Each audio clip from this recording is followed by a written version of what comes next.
प्यारे दोस्तों, मैं कर्णवीर और पुनः आप सबों का अपने YouTube चैनल मैथ स्पेशल पे स्वागत करता हूं। और आज हम लोग कॉम्प्लेक्स नंबर के एक अलग टॉपिक का जिसको कि हम लोग आज शुरू करने वाले हैं। तो आज का जो टॉपिक है वो है क्वाड्रेटिक इक्वेशन अर्थात द्विघात समीकरण। तो आइए शुरू करते हैं आज का टॉपिक, द्विघात समीकरण अर्थात क्वाड्रेटिक इक्वेशन। ठीक है, द्विघात समीकरण जैसे कि नाम से ही पता चल रहा है कि इसमें जो भी इक्वेशंस होंगे उसका घात 2 होगा, अर्थात उसका जो पावर होगा वो 2 होगा। तो जिस भी इक्वेशंस का ये इसके बेसिक रूल्स में है कि उसका जो पावर होता है उसके उतने ही मूल निकलते हैं, उसके उतने ही रूट्स निकलते हैं। तो द्विघात समीकरण का जो मानक रूप है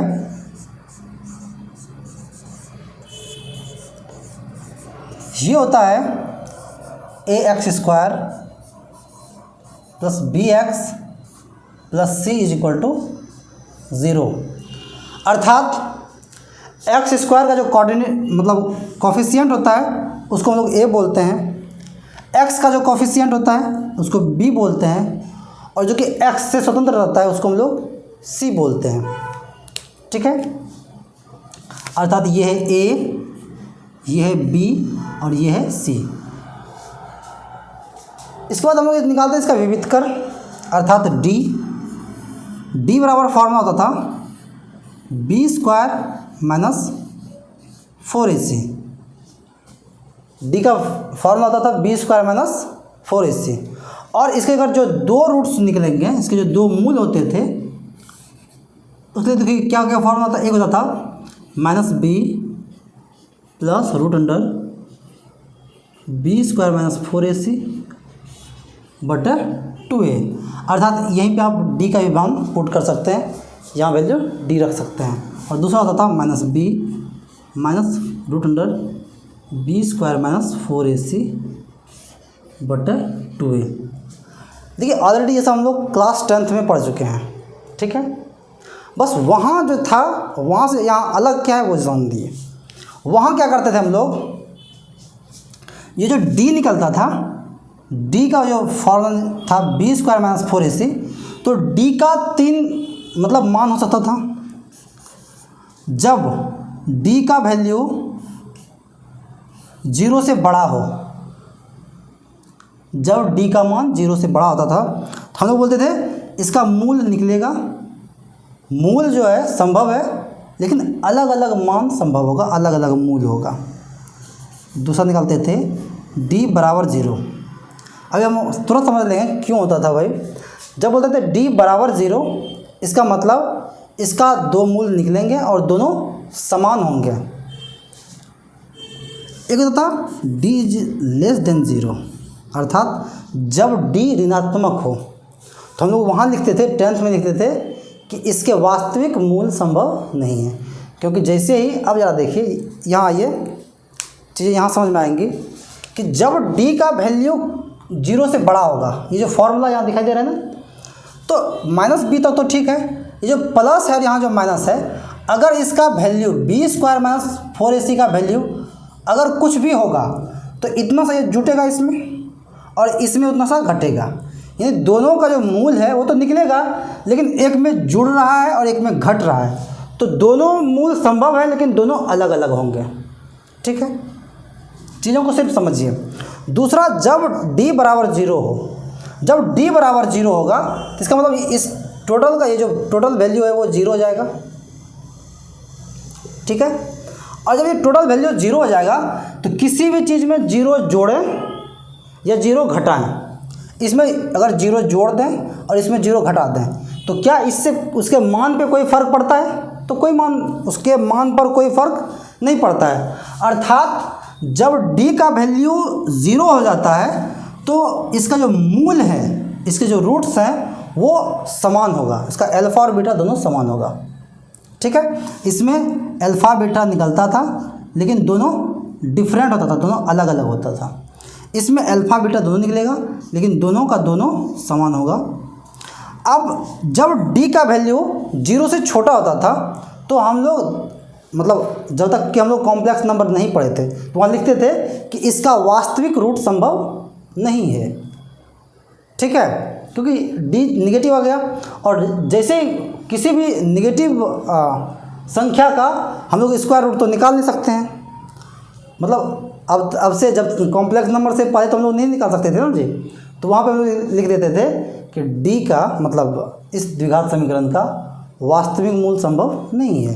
लेकिन जब हम लोग अब काल्पनिक संख्याओं के बारे में पढ़ ही चुके हैं तो जैसे ही अब डी का वैल्यू जैसे ही माइनस में आएगा तो हम लोग वहाँ पे क्या पुट करेंगे, वहाँ पे पुट करेंगे आई स्क्वायर का वैल्यू -1, और जैसे ही आई स्क्वायर का वैल्यू -1 पुट करेंगे तो हमें मूल प्राप्त होगा।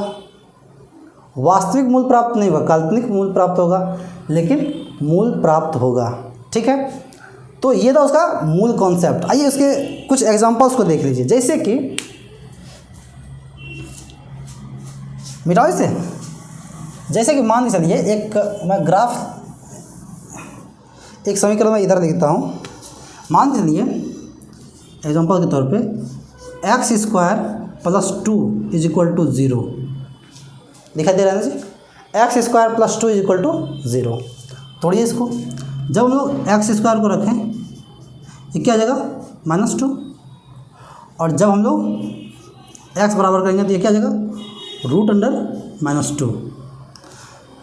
अब हम लोग यहाँ से क्या करेंगे, अब तो आपको समझ में आ गया होगा हम ये सब पढ़ क्यों रहे हैं। क्योंकि अब ये स्क्वायर रूट के अंदर में क्या है भाई -2 है, तो हम लोग इसको क्या लिख सकते हैं ±√, इस माइनस की जगह पे i² लिख सकते हैं, ये गया i², और जब इसको बाहर करेंगे तो ये गया ±i√2। अर्थात इस समीकरण का मेरे पास दो मूल आया, एक +i√2 और एक -i√2।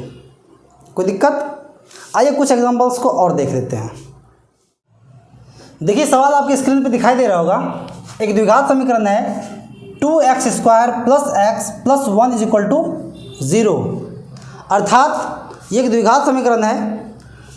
अब हम लोग सबसे पहले क्या करेंगे, याद कीजिए कि मैं बात क्या किया था कि जो x² का जो कॉफिशिएंट होता है इसको हम लोग बोलते हैं a, x का जो कॉफिशिएंट होता है उसको बोलते हैं b, और जो स्वतंत्र टर्म रहता है उसको बोलते हैं c। अर्थात a का वैल्यू हो गया 2, b का वैल्यू हो गया 1। आप कहेंगे b के आगे में तो कुछ है ही नहीं, अगर कुछ नहीं है तो एक तो रहता है गुणांक के रूप में, और c का वैल्यू हो गया 1। a b c हम लोग लिख लिए। अब हम लोग लिखते हैं d। d बराबर क्या फॉर्म होता है भाई, b² - 4ac। अर्थात b² का वैल्यू हो गया 1 का स्क्वायर -4, a की जगह पे 2 और c की जगह पे 1। अर्थात ये हो गया 1 - 8, अर्थात ये हो गया -7। ठीक है, अब ध्यान दीजिए कि x का जो वैल्यू होगा वो क्या होता है द्विघात समीकरण की मदद से, द्विघात समीकरण से लिख देते हैं, द्विघात सूत्र से क्या होता है भाई, x बराबर -b ±√d/2a, ये होता है ना जी। चलिए अब ध्यान दीजिए, तो -b की जगह पे 1 रखिए, ±√d का वैल्यू -7 है। याद कीजिए, बस इसी चीज़ को जानने के लिए तो हम लोग इतना पढ़ रहे थे। क्योंकि पहले हम लोग जैसे ये तो d का वैल्यू जो छोटा है ना जी, 0 से तो छोटा है। अब हम लोग यहाँ पे i² का वैल्यू पुट कर देंगे, -1 ±√ -7 की जगह पे क्या लिखेंगे 7i², तो i बाहर आ जाएगा, √7 बच गया और 2 दूनी 4। इसी को आप अलग रूप में भी लिख सकते हैं, एक बार प्लस एक बार माइनस, कोई दिक्कत? चीज़ें आपको समझ में आ गई होंगी। ठीक है, दूसरा सवाल आप अपने से करके देखिए। ये दूसरा सवाल है x square plus 3x plus 5 is equal to 0। तो पहले आप वीडियो को पॉज कीजिए और इस सवाल को बनाइए। ठीक है, अब आप इसको देखिए। एक्स स्क्वायर का जो कोफिशिएंट होता था गुणांक, उसको लोग ए बोलते थे, अर्थात ए का वैल्यू 1, बी का वैल्यू 3 और सी का वैल्यू 5। ठीक है, सबसे पहले क्या निकालेंगे? सबसे पहले डी निकालेंगे। अब डायरेक्ट निकाल देते हैं, सूत्र तो आप जान ही रहे हैं, पीछे लिख भी दिए हैं। बी स्क्वायर अर्थात 3 का स्क्वायर माइनस 4 ए और सी, कितना हो गया भाई? ये क्या 9 माइनस 20 अर्थात माइनस 11। डी का वैल्यू कितना हो गया? माइनस 11। अब द्विघात सूत्र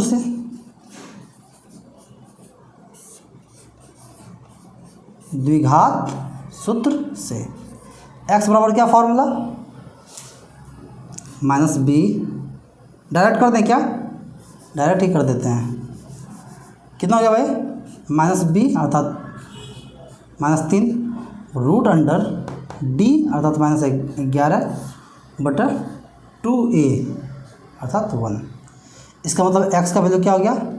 माइनस 3 प्लस माइनस, यहाँ देखिए माइनस 11 आ गया ना, तो यहाँ पे हम लोग माइनस 1 की जगह पे आई स्क्वायर लिख देंगे।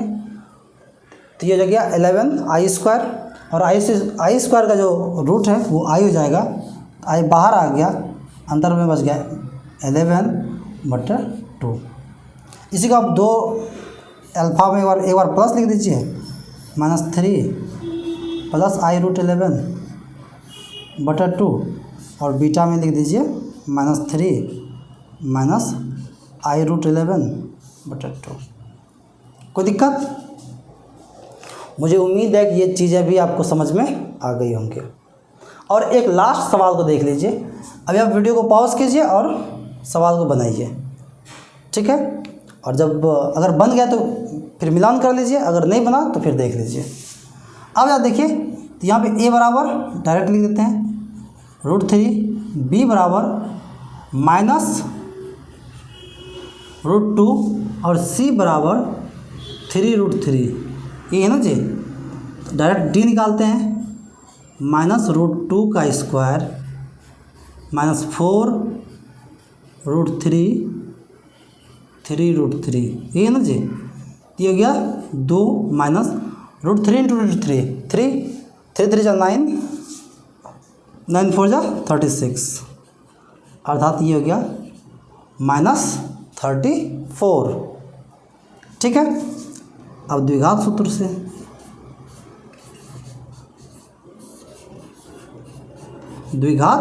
से क्या करेंगे भाई? x बराबर क्या formula?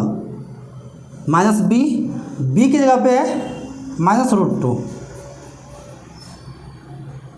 Plus minus root under D का वैल्यू है माइनस 34 बटे 2, ए की जगह पे है √3। ठीक है, सॉल्व कर दीजिए इसको। ये कितना जाएगा? प्लस √2 प्लस माइनस, यहाँ पे आई बाहर आ जाएगा, आई √34 बटा 2√3।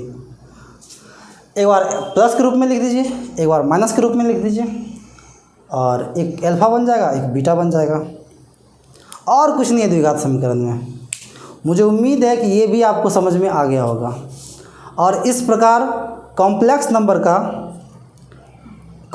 में हम लोग बहुत सारी चीज़ों के बारे में पढ़े। अगर मैं एक बार बात करूं तो सबसे पहले हम लोग पढ़े कि कॉम्प्लेक्स नंबर को किस प्रकार हम लोग एक प्लेन में निरूपित करते हैं। ठीक है, कि उसका कंजुगेट कैसे निकालते हैं, कंजुगेट के बाद लिखे उसका मॉडुलस कैसे निकालते हैं, उसका आर्गुमेंट कैसे निकालते हैं, उसके बाद उसको पोलर फॉर्म में कैसे रिप्रेजेंट करते हैं। ठीक है, और अब आज हम लोग द्विघात समीकरण को भी सीख चुके हैं कि द्विघात समीकरण के जो मूल होते हैं वो भी कई सारे मूल कॉम्प्लेक्स नंबर के फॉर्मेट में आता है। तो आज हम लोग उसको भी निकालने के लिए सीख चुके हैं। तो मुझे उम्मीद है कि ये चीज़ें आपको समझ में आई होंगी, और अगर नहीं आया तो आप मुझे कमेंट करें, और अगर समझ में आया, अगर ये वीडियो आपको इन्फॉर्मेटिव लगा तो आप अपने दोस्तों के साथ इसे शेयर करें। साथ ही साथ आप उन सभी स्टूडेंट के साथ इसको ज़रूर शेयर करें जो कि किसी भी कारणवश मतलब क्लास नहीं कर पा रहे हैं या फिर क्लास ज्वाइन नहीं कर पा रहे हैं, क्योंकि यहाँ पे मैं हर एक टॉपिक का पूरे डिटेल में वीडियो के साथ उसका सॉल्यूशन देने वाला हूँ। तो पढ़ते रहिए और अपना ख्याल रखिए। धन्यवाद।